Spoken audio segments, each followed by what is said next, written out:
Bonjour, donc nous allons voir dans ce module les objets QCM et glisser-déposer qui sont deux objets de type question. Donc les types questions c'est des objets un peu particuliers qui vont permettre d'attendre une réponse de la part de l'utilisateur. Donc on va voir ces objets dans ce module de formation, comment les intégrer. Donc intégrer un objet question, QCM, intégrer une activité glisser-déposer sous forme de question, mettre en place un écran bloquant et mettre en place une note finale. On va voir également les remarques en fin de parcours et la personnalisation de ces objets. Donc dans un premier temps, l'objet QCM qui se trouve dans le bloc question. Donc le bloc question se trouve ici, comme on l'a vu dans le tutoriel numéro 1. On va retrouver les 6 questions les plus courantes. Ces 6 questions, vous allez pouvoir les retrouver également dans la bibliothèque Ludi, sur la section questions-réponses. On retrouve ici nos 6 questions. Donc je sélectionne questions et QCM qui se trouve en haut à droite. Je place mon QCM au centre de l'écran, par exemple. Donc comme vous pouvez le constater, l'objet QCM ne comporte que les réponses. Il ne possède pas de questions. Pour représenter la question, on va utiliser par exemple l'objet zone de texte.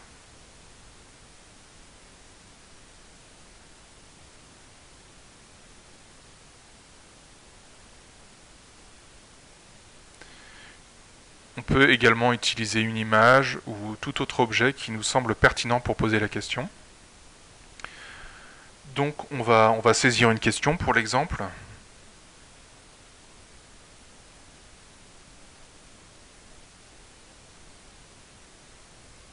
Voilà, 6 plus 13 égale point d'interrogation. Et ensuite, nous allons double-cliquer donc sur notre objet QCM pour saisir les réponses.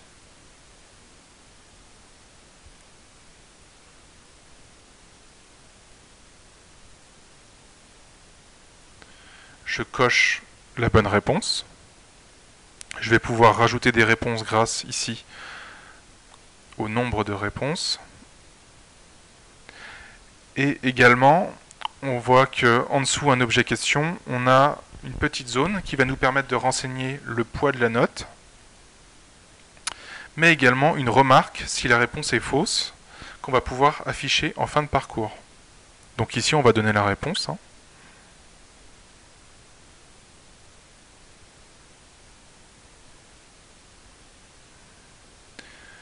J'enregistre le tout. Donc là, on a un début d'écran fonctionnel. Il nous manque juste le bouton pour valider et passer à l'écran suivant. Donc je prends un bouton action que je viens placer ici. On va faire tout de suite un deuxième écran avec l'objet glisser-déposer. Donc pour créer un nouvel écran, on va faire page suivante pour créer automatiquement l'écran. Et dans le menu question, je vais choisir drag and drop. Donc un objet drag and drop se compose en fait de deux objets. Un bloc que l'on va déplacer, ici, et un bloc qui va recevoir le bloc qui reçoit. On va mettre un deuxième objet drag and drop, parce que s'il n'y a qu'un seul objet drag and drop, l'exercice n'a que peu d'intérêt. Et comme le QCM, on va intégrer la question sous forme de zone de texte à côté du bloc qui reçoit.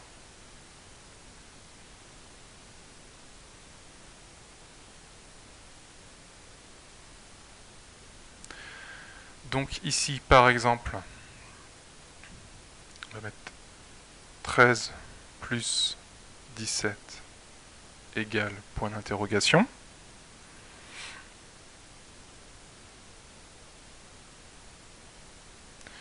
Ici, on va mettre 10 plus 21 égale point d'interrogation. C'est pas très difficile hein, comme exercice.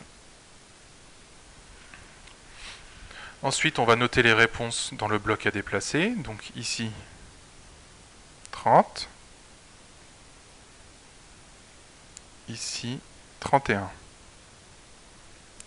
Dans le bloc qui reçoit, on va mettre un petit point d'interrogation.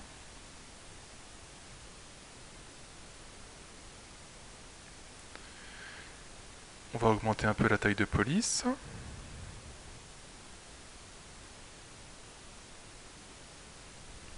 Donc voilà, nous avons un exercice glisser-déposer en place. Donc comme l'écran, le premier écran, on va mettre un bouton action pour permettre de passer à l'écran suivant. On va créer un troisième écran pour accueillir la note finale. Alors la note, on va la chercher dans la bibliothèque Ludi. Et on va choisir l'objet note. Et on va ajouter en plus un objet remarque pour afficher les annotations de nos questions. Donc on a oublié j'ai oublié de vous montrer comment on personnalise les notes. Donc au niveau des glisser déposer, c'est sur l'objet qui reçoit. On va pouvoir avoir accès à la mini barre d'outils question. On va pouvoir donner un poids à la réponse et une remarque.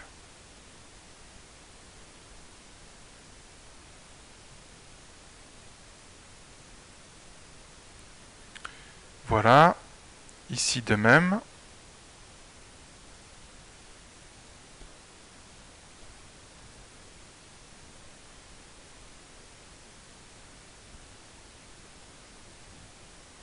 Voilà. Donc on va pouvoir tester notre contenu grâce au bouton aperçu du contenu. Donc regardons tout ça. Comment ça fonctionne? Donc là on retrouve notre première question. On va répondre 19. On retrouve ici notre deuxième question glisser-déposer. Donc vous voyez le fonctionnement en réel. Et à la fin, j'ai bien une note.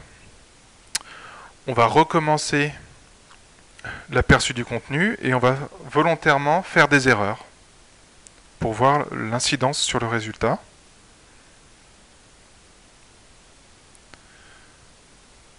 Donc ici, je mets 18, ce qui est complètement faux. Ici, je place correctement mon résultat. Et vous voyez donc ici, on a une réponse sur 2 qui est fausse, qui implique une note de 13 sur 20. Et on a la remarque qui s'affiche ici pour notre première question. 6 plus 13 égale 19, évidemment.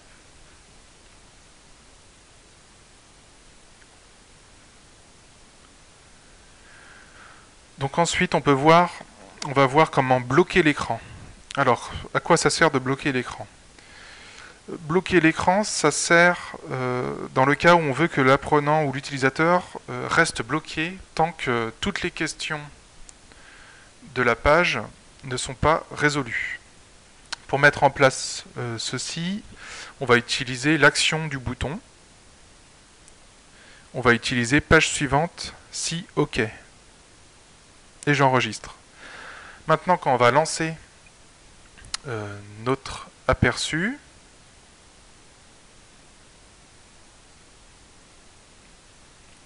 tant que les réponses, donc je vais faire volontairement une erreur, tant que les réponses ne sont pas bonnes, je suis bloqué.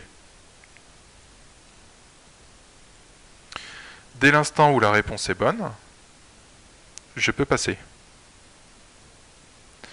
Pour personnaliser le message qui s'affiche, on va utiliser format de la page.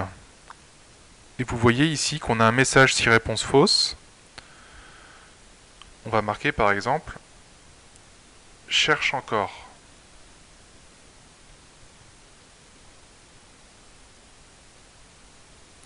Si je fais l'aperçu, on a bien le message cherche encore à la place de l'ancien message par défaut. Donc, pour terminer ces deux objets, nous allons voir comment personnaliser les objets QCM et glisser-déposer. Donc glisser-déposer, on peut personnaliser comme les zones de texte les rectangles. Vous faites format de l'objet. Vous allez pouvoir changer le bord et la couleur de fond. On va pouvoir également remplacer le bloc par une image. Pour faire ceci, on double-clique sur l'objet à déplacer et on a une petite icône image. Et on va pouvoir charger une image à la place. On va faire un petit aperçu. Voilà. Sur le glisser-déposer, on va pouvoir encore personnaliser des choses au niveau de la réaction à l'écran. Ça peut être utile notamment pour les jeux pour enfants. Pour les enfants ils ont du mal des fois à trouver la bonne combinaison, donc pour les aider, on va utiliser deux options. Donc on double-clique sur l'objet à déplacer et vous avez deux cases à cocher qui apparaissent en bas. Retour en cas d'erreur. Alors retour en cas d'erreur, c'est très pratique. Si je le coche,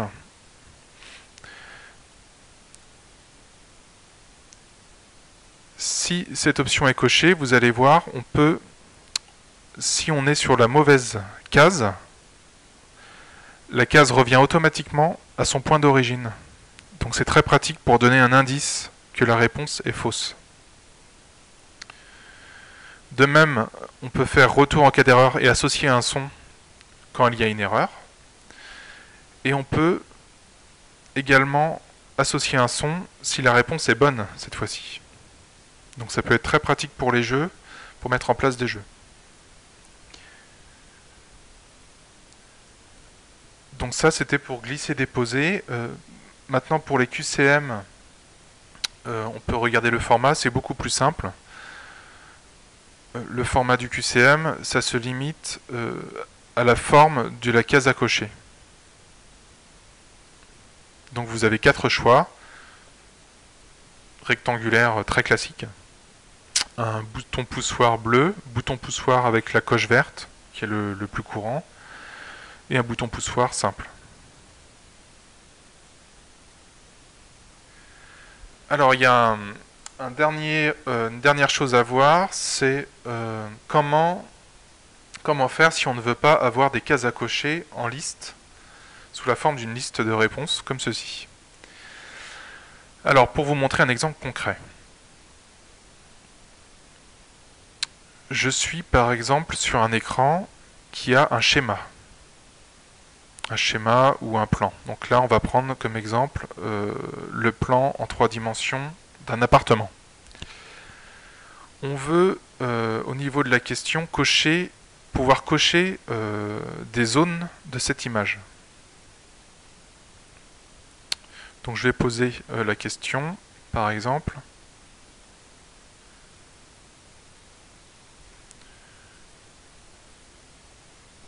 Où est le lit?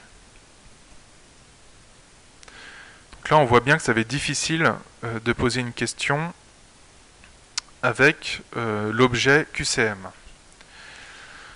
On va pouvoir intégrer des cases à cocher complètement autonomes, des cases à cocher uniques, on appelle ça. Donc, pour les trouver, elles sont bien cachées. On va aller dans la bibliothèque Ludi et on va aller tout en bas. Et vous avez ici en bas dans Autre objet, case à cocher.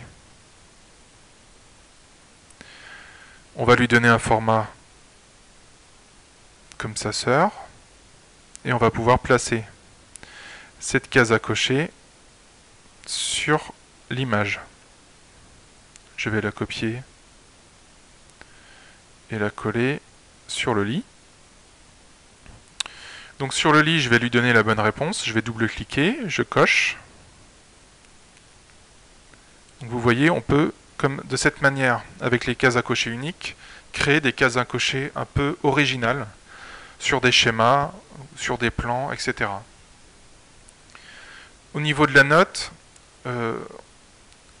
toutes les cases à cocher de l'écran ne représentent qu'un seul et même QCM, une seule réponse.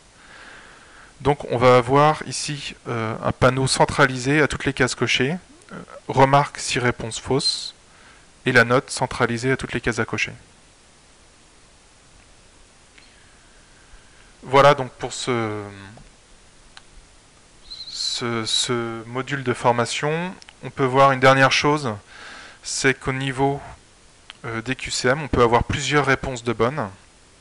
Donc on peut le transformer en QCM choix multiple.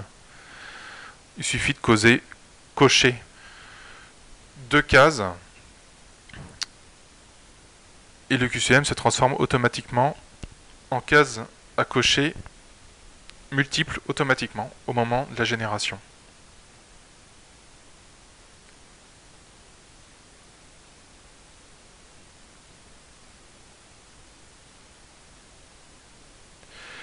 Voilà pour ce module de formation.